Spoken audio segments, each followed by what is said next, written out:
नमस्ते दोस्तों, आज की क्लास में आपका स्वागत है। आज हम हिंदी साहित्य में भाषा विज्ञान के क्वेश्चन आंसर सॉल्व करेंगे जो पीवाईसी क्यूब पर आधारित होंगे, प्रीवियस ईयर्स ओल्ड क्वेश्चन पर। तो चलिए इसी के साथ क्लास की शुरुआत करते हैं। क्लास अच्छी लगे तो लाइक करें, शेयर करें और जो चैनल पर नए वो चैनल को सब्सक्राइब करें। चलिए क्वेश्चन है, निम्नलिखित में से पश्चिमी हिंदी की बोली नहीं है। पश्चिमी हिंदी की बोली नहीं है।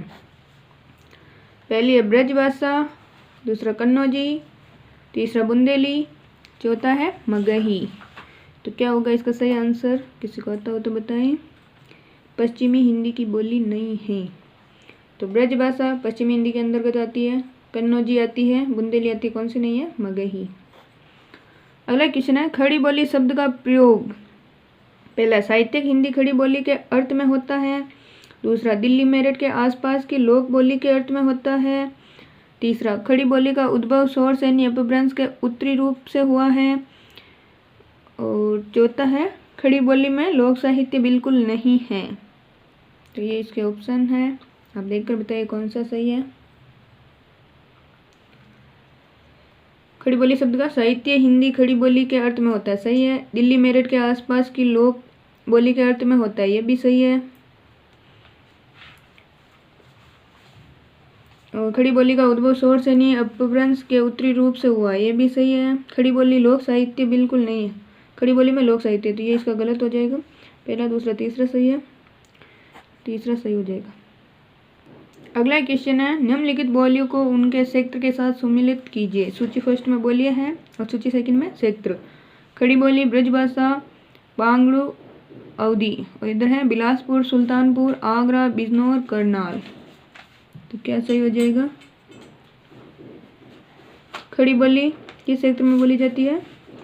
बिजनौर में। ब्रजभाषा कहाँ बोली जाती है? ब्रजभाषा आगरा। बांगड़ू हो जाएगा करनाल। फिर अवधी कहाँ बोली जाती है? सुल्तानपुर। पहले में चौथा सही है, पहले में चौथा सही है, तो ये दोनों कट। फिर है ब्रजभाषा में 3 सही, तो इसका दूसरा सही हो जाएगा। खड़ी बोली बिजनौर, ब्रजभाषा आगरा, बांगड़ू, करनाल, अवधी, सुल्तानपुर। अगला क्वेश्चन है, निम्नलिखित काव्य भाषाओं को उनसे संबंध रचनाओं के साथ सम्मिलित कीजिए।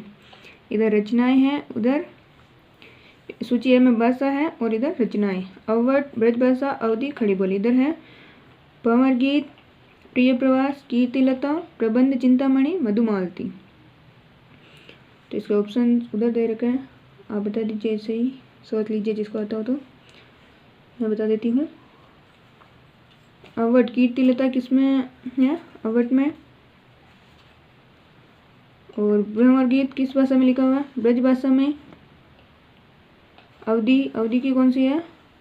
मधुमालती। और प्रिय प्रवास, खड़ी बोली कौन सी है? प्रिय प्रवास, खड़ी बोली। ये होगा कीर्तिलता अवध में, भंवर गीत ब्रजभाषा में, मधुमालती अवधी में, और प्रिय प्रवास खड़ी बोली में। अगला क्वेश्चन है, कौन सी लिपि दाईं ओर से बाईं ओर लिखी जाती है? पहला रोमन, दूसरा देवनागरी, तीसरा फारसी, चौथा है रूसी। दाईं ओर से बाईं ओर लिखी जाती है, तो क्या हो जाएगा इसका सही? इसका तीसरा सही हो जाएगा, फारसी। अगला क्वेश्चन है, कौन सी भाषा द्रविड़ परिवार की नहीं है? पहला कन्नड़, दूसरा मलयालम, तीसरा बंगाली, चौथा है तेलुगु। द्रविड़ परिवार की नहीं है, तो कौन सा सही हो जाएगा? बंगाली भाषा द्रविड़ की नहीं।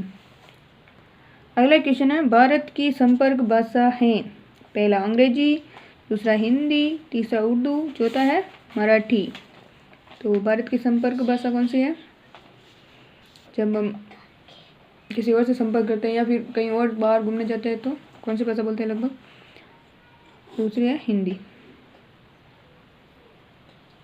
अगला क्वेश्चन है 14 सितंबर 1949 को हिंदी को किस रूप में स्वीकृत किया गया? कब? 14 सितंबर 1949 हिंदी को पहला है राष्ट्रभाषा, दूसरा है भारत संघ की राजभाषा, तीसरा है संपर्क भाषा, चौथा है मानक भाषा। तो 14 सितंबर 1949 को हिंदी को किस रूप में स्वीकार किया गया था? इसका कौन सा सही हो जाएगा? दूसरा सही है, भारत संघ की राजभाषा। अगला क्वेश्चन है कौन सी भाषा रोमन लिपि में नहीं लिखी जाती? अच्छा क्वेश्चन है। पहला जर्मन, दूसरा अंग्रेजी, तीसरा चीनी और चौथा है फ्रांसीसी। तो क्या होगा इसका सही आंसर? जर्मन रोमन लिपि में लिखी जाती है, अंग्रेजी भी रोमन लिपि में लिखी जाती है और फ्रांसीसी भी कौन सी नहीं लिखी जाती है? चीनी भाषा। अगला क्वेश्चन है हिंदी की लिपि कहलाती है? पहला रोमन, दूसरा देवनागरी, तीसरा ब्राह्मी, चौथा है गुरुमुखी। ये तो सभी को आता होगा। हिंदी की लिपि कौन सी है? देवनागरी। अगला क्वेश्चन है बघेली बोली का क्षेत्र है? बघेली बोली का अच्छा क्वेश्चन है। पहला रीवा, दूसरा इंदौर, तीसरा रायपुर, चौथा है भोपाल। बघेली कौन सा क्षेत्र आता है? पहला है रीवा।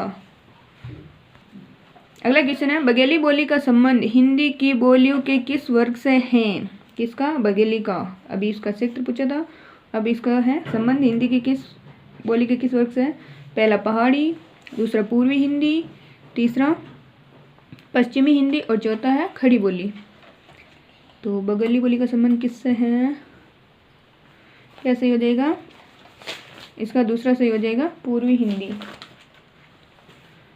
अगला क्वेश्चन है निज भाषा उन्नति है सब उन्नति को मूल किसकी काव्य पंक्ति है? पहला भवानी प्रसाद मिश्र, दूसरा भारतेंदु हरिश्चंद्र, तीसरा मैथिली शरण गुप्त और चौथा है महावीर प्रसाद द्विवेदी। निज भाषा उन्नति है सब उन्नति को मूल, तो क्या सही हो जाएगा इसका?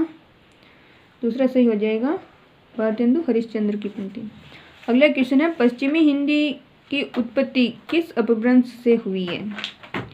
पश्चिमी हिंदी की उत्पत्ति किस अपभ्रंश से हुई? पहला पैसाची, दूसरा शौरसेनी, तीसरा मागधी और चौथा है अर्धमागधी।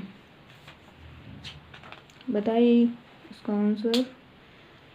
ये क्वेश्चन जो है लगभग किसी न किसी एग्जाम में पूछे हुए क्वेश्चन ही है।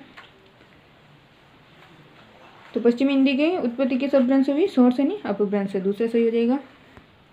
अगला क्वेश्चन है वर्तमान हिंदी किस लिपि में लिखी जाती है? वर्तमान जो हिंदी है वो किस लिपि में लिखी जाती है? पहला खरोष्टी, दूसरा मंडारिन, तीसरा है पाली और चौथा है देवनागरी। तो ये क्वेश्चन पहले आ चुका है तो आता होगा। इसका कौन सा सही हो जाएगा? चौथा सही है, देवनागरी लिपि। अगला क्वेश्चन है लास किस भाषा का शब्द है? अच्छा क्वेश्चन है लास। पहला फारसी, दूसरा अरबी, तीसरा पुर्तगाली और चौथा है तुर्की भाषा। लास क्या सही हो जाएगा इसका? किस भाषा का शब्द है? तुर्की भाषा का। चौथा सही है। अगला क्वेश्चन है वैज्ञानिक तथा तकनीकी साहित्य के प्रणयन हेतु आवश्यक शब्दावली और साहित्य सामग्री निर्माण के लिए भारत सरकार ने 1961 ईस्वी में किस आयोग की स्थापना की? कब? 1961 ईस्वी में। पहला है वैज्ञानिक और तकनीकी शब्दावली आयोग, दूसरा राजभाषा तकनीकी शब्दावली आयोग, तीसरा वैज्ञानिक ज्ञान आयोग, चौथा है शब्दावली आयोग। तो क्या सही हो जाएगा इसका?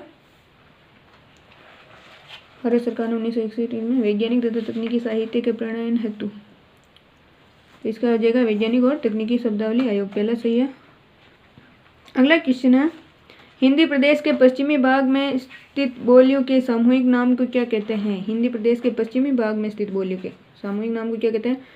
पहला मध्य प्रदेश, दूसरा पश्चिमी हिंदी, तीसरा खड़ी बोली, चौथा है बुंदेलखंडी।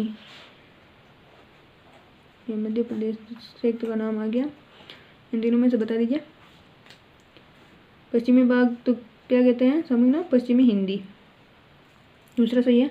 अगला क्वेश्चन है मानक हिंदी का विकास किस बोली में हुआ है? पहला ब्रज भाषा, दूसरा बागरू, तीसरा खड़ी बोली हिंदी, चौथा है अवधी। तो मानक हिंदी का विकास किस बोली से हुआ है, फिर तीसरा सही हो जाएगा खड़ी बोली हिंदी से। अगला क्वेश्चन है, स्वाधीनता आंदोलन के दौरान हिंदी किसका पर्याय बनी?